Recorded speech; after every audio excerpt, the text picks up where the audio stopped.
ยามแรงพี่น้องที่นครปากเซ่แขวงจำปาสักก็สบายดีพี่น้องทางช่องไทยอีสานบ้านเฮาแล้วก็ทางพี่น้องแฟนเพจเนาะมื้อนี้พี่น้องสิพาพี่น้องไปหาปูหาปลาได้มื้อนี้ครับผ่านดิ่งเด้อมื้อนี้พาพี่น้องไปหาปลาจากทีมงานไทยอีสานบ้านเฮาไปกัน2 คนมื้อนี้เป้าหมายของเฮาก็แม่นอยู่เบื้องพุ่นเนาะเบื้องทิศตะวันตกเฮาสิไปดำน้ำยิงปลาหรือว่าไปมุดน้ำยิงปลาเนาะก็ติดตามผลงานนำกันตอนแรกเนาะพี่น้องเนาะ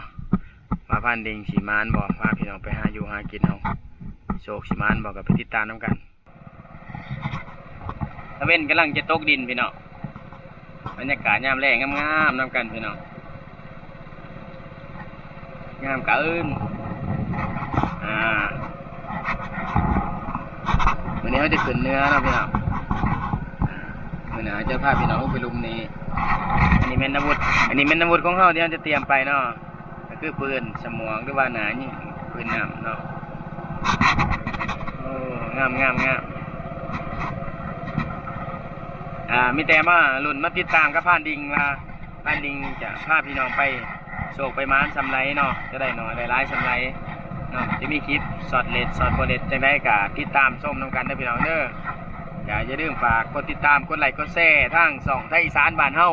แล้วก็ทั้งแฟนเพจ Facebook ไทยอีสานบ้านเฮาเด้อพี่น้องเด้อไปคุยกันเลยมาหลุดอึดใจแหลกน้ำกันพี่น้องมาสิพอปลาบ่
ก่อนเห็นเลยปรากฏยังไงนึกว่าผ่านโอ้ยเสียดายดิดอกอะไรเนี่ยเดี๋ย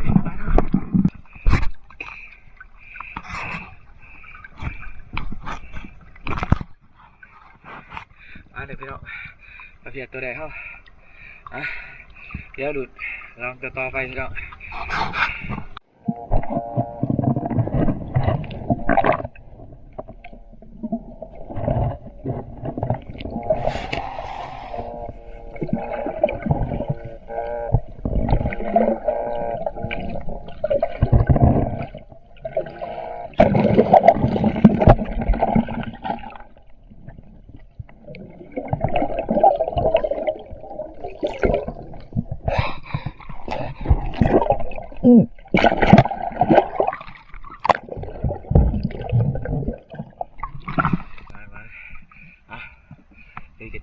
kita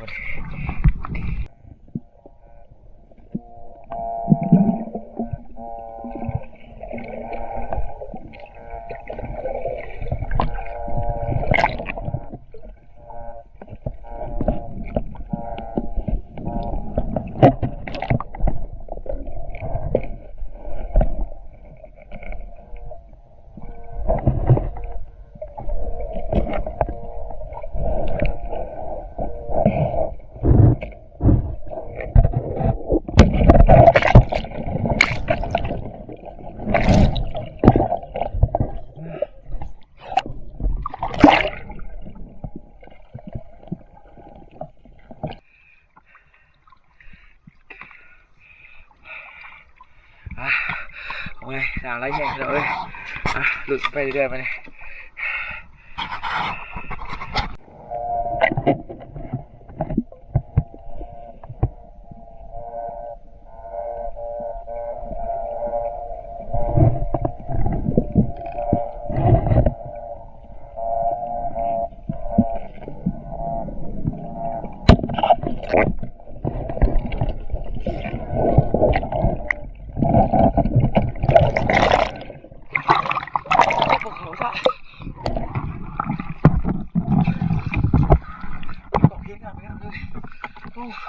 เดี๋ยวได้พี่น้องเอ้ย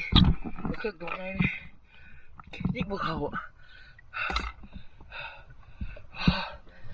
เจ็ดอยู่ได้7 8 โลโอ้ใส่ไงปืนมันหน่อยนะพี่น้องเอ้ย4.5 เซนดูกันไปพี่น้องโอ้ใหญ่หน่อยเป็น2 สุดยอด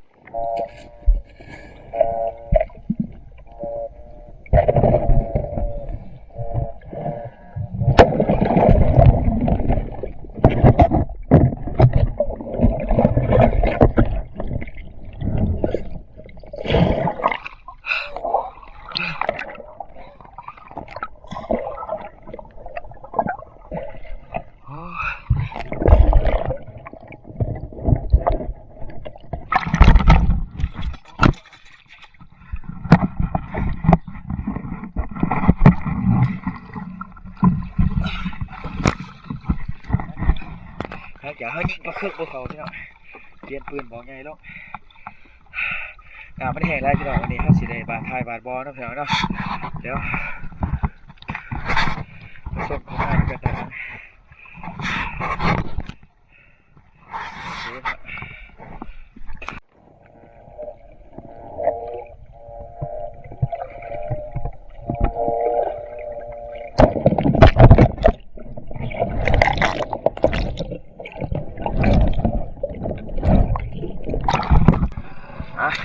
หลุดไปเรื่อยๆ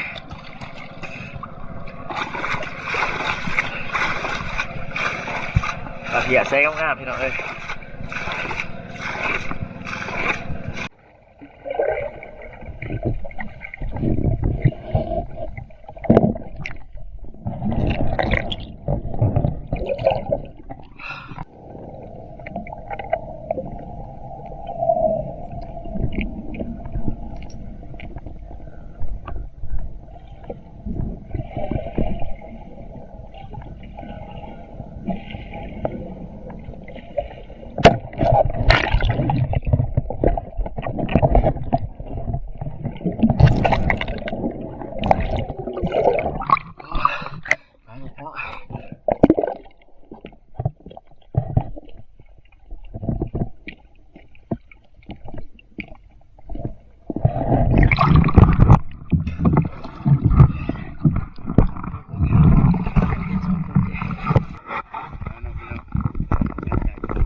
รุ่นเติบกับม้านเติบพี่น้องที่ว่าได้พอสมควรมันโค้งมันสึกว่ามันมันตาเที่ยวอะไรในมือนี้เนาะ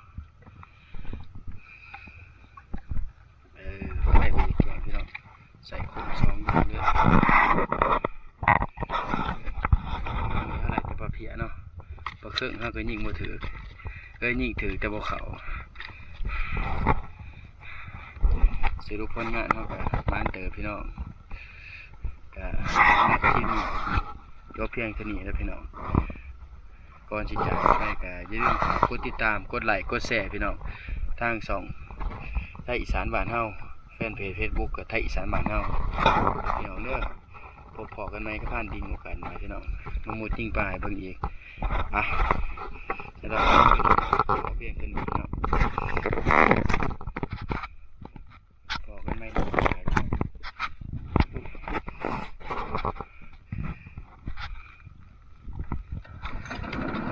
กลับเลยวันนี้กลับกันพี่น้องพาพี่น้องกลับก่อนวันนี้